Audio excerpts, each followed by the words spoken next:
हे बाबा मृत्युंजय महाप्रभु ठाकुरे बाबा धवलेश्वराय नमो नमः। दीपं यदि परम ब्रह्म दीपं यदि जनार्दन दीपहरतु मे पाप पूजा दीप नमस्तुते।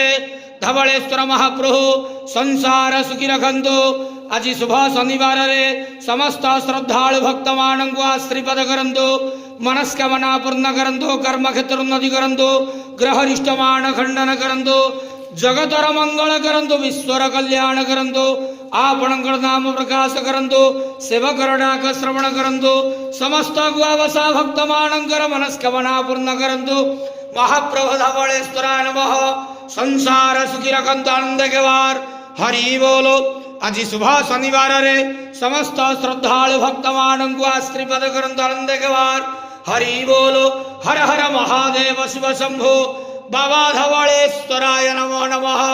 ओम नमः शिवाय।